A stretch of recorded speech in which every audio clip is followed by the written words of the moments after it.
Hello and welcome back to the SaaS Marketing Weekly podcast with me, your host Ryan, the founder of Rocket SaaS, and I'm back in the studio with Sam Gosha. How are you? Welcome back. Very good. Thanks for having me. Well, Sam has done a couple of episodes already. He's done episode number 93 and 97, all about content, because Sam is our head of content here at Rocket SaaS. And yeah, well, both of your previous episodes have performed really well. They've done well, to be fair. Yeah, I couldn't be happier, to be honest. A couple of good leads from each. Yeah, we've got a couple of good leads from each and some of our most listened to episodes as well. So it makes perfect sense to get you back in. The reason I know that they're the most listened to episodes of the podcast is because you keep telling me. Every time I go into the office, Sam's like, "Oh, you see, we've got another 100 listens on my episodes." So he's been pestering me to get him back on the show. So delighted to have you back. And today we are talking about subject matter experts. So in marketing, we love an acronym, don't we? MQL, SQL, CPC, CAC. So for weeks, Sam's been talking about SMEs, and I've been thinking, why has Sam been banging on about small, medium enterprises? Turns out the whole time he was talking about subject matter experts. So that is what we're talking about today. We're going to talk about the importance of having subject matter experts in the business and getting them to support marketing and to create content. So many of your competitors are creating AI slop, generic content that no one cares about, no one's engaging with. And it's often because, it's AI slop and it's not genuinely thought leadership. So if you have a business, you should at least have one subject matter expert, which is typically the founder of the business. As the business grows, you should start getting more subject matter experts. It's very common for the head of sales to be a subject matter expert, maybe the head of product is a subject matter expert, sometimes the marketer, any of like the VPs, like C-suite, they should generally all be subject matter experts. A subject matter expert does not need to be charismatic, great on camera, hosting webinars. They just need to be an expert. They just need to have some interesting stuff in their brain. And your job as a marketer or a founder that cares about marketing is to extract that subject matter expertise from them, turn it into content that is genuinely going to have cut through. It's just going to really help you stand out from all of that kind of AI noise and slop. And when you start putting ad budget behind it, this content just gets elevated. And then you're laughing. Agreed. So this very podcast that you're listening to is an example of getting a couple of subject matter experts in the business. Me and Sam both work for Rocket SaaS. We're both subject matter experts. So we're just getting into a rhythm of getting not just me, the founder, creating content, but getting some of the employees to get involved and having expertise that I, as the founder, don't personally have. Like Sam knows a hell of a lot more about content than I do. So where are we going to start? We're going to start about like what sort of people should be the subject matter experts in the business and how we can get them into a rhythm of creating content, what type of content they should be creating. But Sam, tell me where you'd kind of start with all this. Yeah, so I think the best place to start on this one really is who in the business should be the actual subject matter experts. There's a couple of facets to this. Obviously, to use Rocket SaaS as an example, when I first came in, we quickly identified that we wanted to get more than just, say, yourself posting. Your personal brand has enhanced Rocket SaaS's success by an unfathomable amount, basically. And that's amazing, and it will always have its place. But something that you and I discussed really, really early on when I first started was, how do we widen this out? How do we broaden this? Who else have we got in the business that we want to start getting them out there? Because as the business grows, there's only so much time you're going to have on your hands. And there's going to be other staff members on things like sales calls, discovery calls, and talking with clients more and more. So this is where we started implementing, people like Jess, Nick, Jamie, senior marketers actually posting on LinkedIn to get their faces out there more. Their posts can be boosted by thought leader ads. And then on the other side of that, if you're a business, say you work in HR and you have an HR department, then that HR department are going to be your subject matter experts. They're people that you can interview for podcast episodes, blogs, your own social media posts. And the idea is that you can then get them talking about the product. They've probably got, followers on LinkedIn, connections on LinkedIn, who are also in HR, who would interact with that content and get your HR offering out there even further. So that's just a couple of two different ways that we're going to delve into more. Yeah, I think it widens the sort of scope of expertise. Like if the founder's the only person creating the content, like me, for example, I'm like a decent all-rounder and I can, talk well about marketing and business growth and things. But employing people like you, who's a real deep content expert, or Jamie, who's a real deep LinkedIn ads performance expert, or Joe or Jess, and all these like individual expertise, it just elevates us and our thought leadership and just kind of widens, all the stuff that we know about, rather than just kind of one person's limited knowledge. So yeah, and it just amplifies it and makes it kind of go faster rather than just relying on one person. Right, let's talk about how to actually get people into a rhythm with creating content, because this is the biggest problem with content, whether it is the founder, and particularly when it gets kind of rolled out to other people in the business, is that consistency, that rhythm just gets lost and it just doesn't happen. And people create content when they've kind of got the time, and people often, if they don't get in that rhythm, they just don't enjoy it. So I know that you've done this exercise here at Rocket SaaS in terms of like getting the thought leaders into a rhythm. Getting buy-in is really, really important. So tell us about how you would approach that if you had a group of thought leaders in the business. How do you actually get them creating content consistently? Yeah, I've had this, like you just said, at Rocket SaaS, and also back when I was working at Cognism. As you say, it's so hard to get the buy-in. These people are busy, especially if you're going for senior staff members, senior people in the business. So, for example, at Rocket SaaS, wanted to get, as I mentioned, Jess and Nick and people like Jamie posting, because they're the senior marketers. They're the people that we want prospects to be seeing. But basically, what I did, and a similar thing was implemented at Cognism.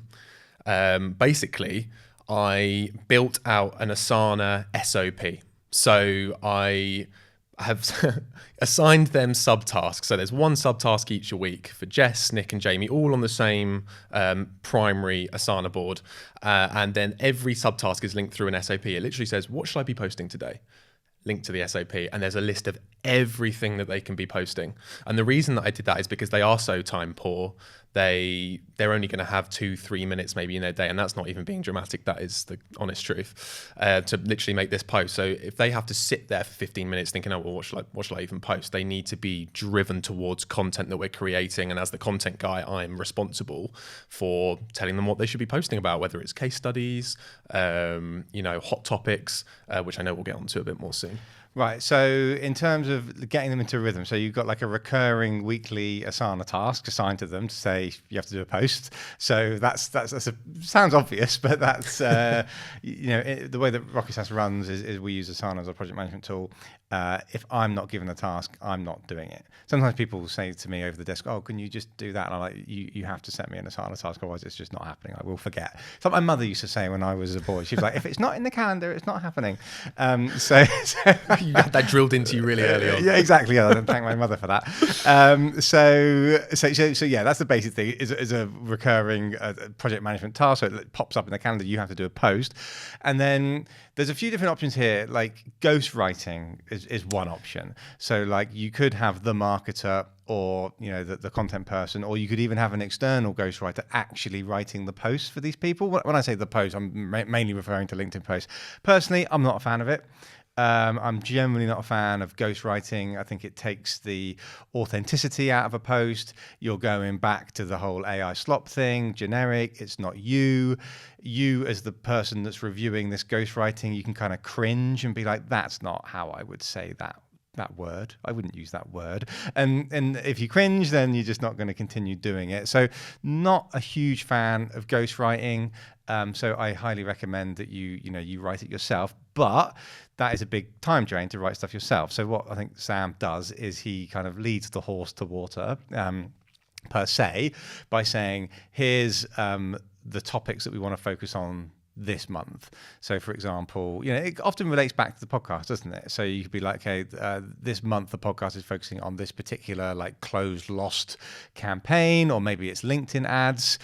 Here's the transcript for the whole podcast. Here you can obviously listen to the podcast, or here's a newsletter that Ryan wrote on this topic. That's kind of inspiration for you. And then I think in your SOP you also link to like other good performing LinkedIn posts, like good like templates basically. So you're basically saying, here's a bunch of really good templates that work well for LinkedIn posts. Here's the topics that we want to talk about.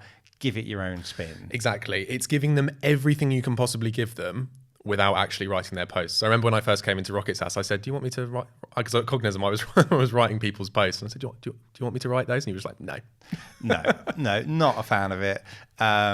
So weekly Asana task, SOPs on like how you can write posts, giving them examples of other good posts, and then trying to create a theme of like, this is what I think you should be talking about. And then also, like, we talked about it in meetings. So rather than just setting them another like Asana task, we actually, had a meeting about it and talked about the importance of it. And getting buy-in from other people, the way that I sort of sold it internally is like, me investing in my personal brand and me posting on LinkedIn. I've been posting pretty much daily for about 4 years. That's the most important thing I've ever done in my career, I think. And I say that to all of my team, and I say that to everybody like listening to this podcast. No matter what you are, whether you're a business owner or you're a marketer or you're a salesperson or whatever, I highly recommend that you build a personal brand on LinkedIn. It's basically free to do posts, and it just grows your following. It just builds you as a thought leader. You will become better because you will just put effort into like learning and thinking what tips and advice can I give people in the industry. So whether you want to go further in your current company, or you want your business to grow, or you want to get employed by another company and earn more money and climb the ranks, having a LinkedIn brand is just one of the best things that you can do.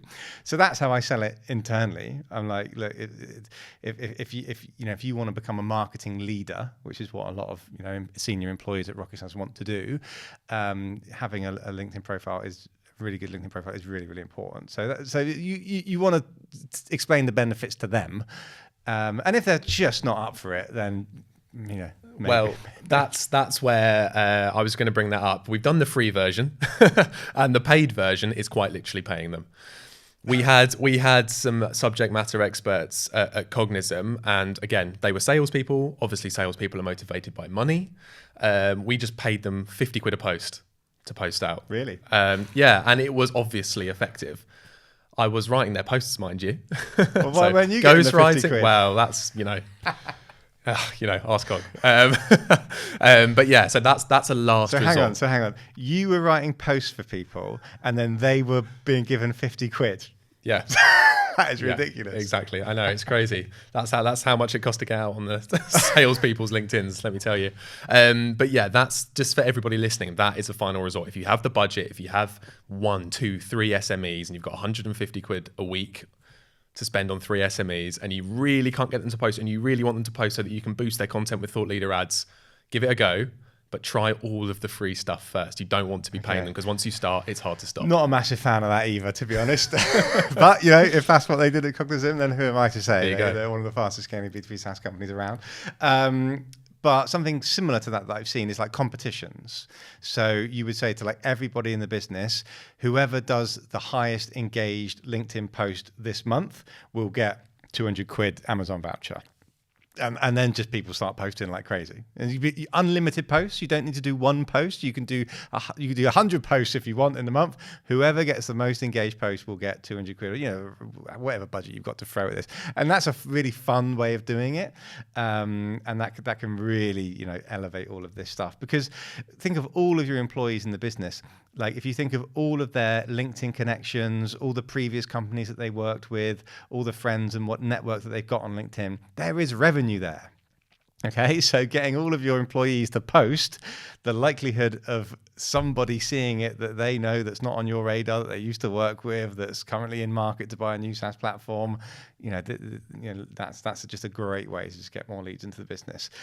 But really, one post is not going to cut it. We need to get into a rhythm. So anyway, let's move on. So we've talked about like getting buy-in, having conversations with them, talking to them about how it's really important for their career growth. It's not just going to help the company. Talked about incentivizing them, the SOP, the recurring Asana task, getting into that rhythm. Now let's talk about specifically what type of things that they could be posting about. We've already talked about like trying to keep a theme and a topic each month is how we typically try to break it down. But there's certain like formats of posts that work generally well on LinkedIn for kind of SaaS companies. So let's go through a few of those.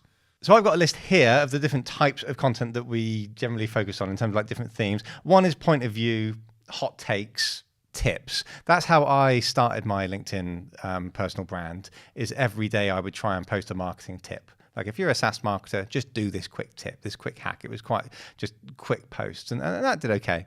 Then there's the educational how-to type guides. I particularly like this format, like numbered lists. Like again, it's similar to a tip, but it's just a bit more kind of long format. So if you want to develop a certain strategy, or if you want to reduce employee churn, these are the 7 steps that you must go through. Like people like that kind of stepped approach to content. Then there's customer stories and lead magnets as well. So what people really want to hear is they want to hear like real life examples. So, we worked with this particular company, or we got results for this company. This is how we did it, or this is what this company did. That works particularly well. Build in public. So being honest about like mistakes and successes that you've had. Like we introduced this feature, it kind of flopped. This is why we think it flopped. This is what we changed. This is now the outcome. That build in public works particularly well in B2B SaaS. So I'd say even if you're early stage and you haven't even launched the thing yet, just actually building in public, talking about what you're building and your failures and your successes. Like failures often get a lot more engagement than like success, because LinkedIn's a lot of lying and bragging. And so people actually being honest and talking about failure often does actually do really, really well. Another one is reacting to trending content. I think on the previous episode that you were on, like episode number 93, we talked about like memes and jumping on particular trends. Like right now, recording this episode, the World Cup is happening. I'm sure there's going to be loads of World Cup memes and trends and themes. And if I was the B2B SaaS World Cup tournament, this is how I would win the tournament. All that stuff. Jumping on trends often works particularly well. So yeah, all different types of content and formats that can work particularly well. But I know you want to get into some specific examples of actually what content formats you're working on at the moment with the team here at Rocket SaaS.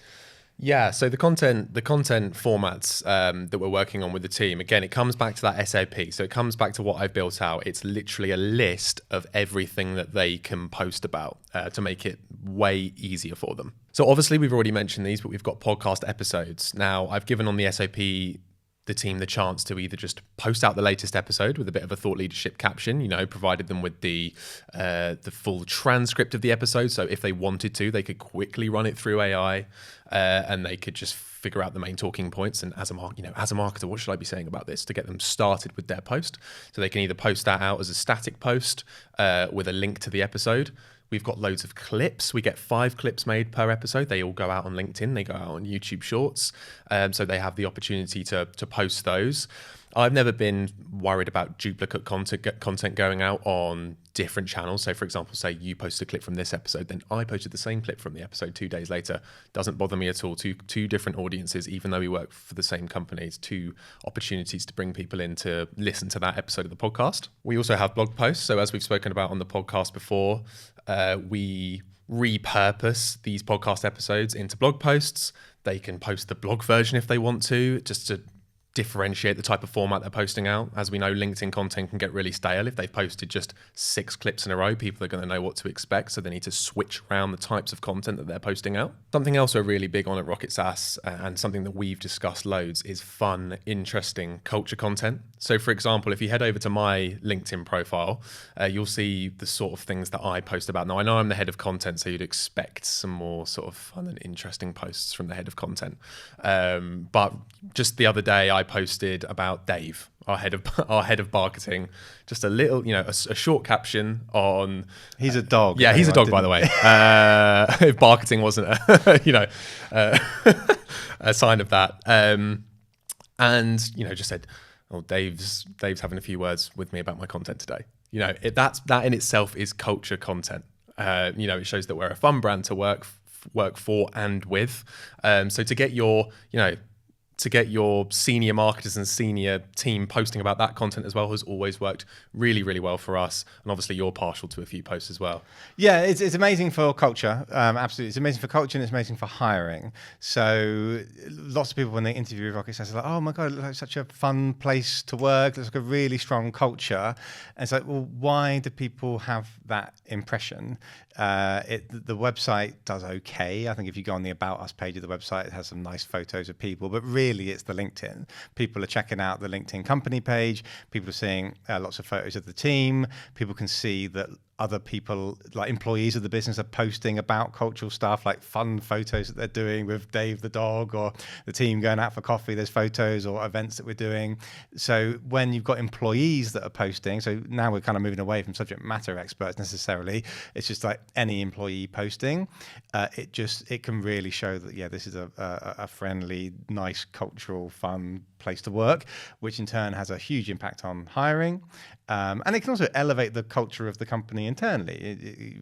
People start posting and just like not just doing the work and doing the stressful stuff. It can just massively help. So yeah, definitely for culture. Then the final thing I want to say was, by getting other people like the subject matter experts to post on LinkedIn regularly and show up, that can have a seriously positive impact on sales. And the authority of a brand. So I've always said it for a long time now, that if the person that is jumping on the demo doing the sales call, if that person is known by the prospect, then you have got such a huge head start.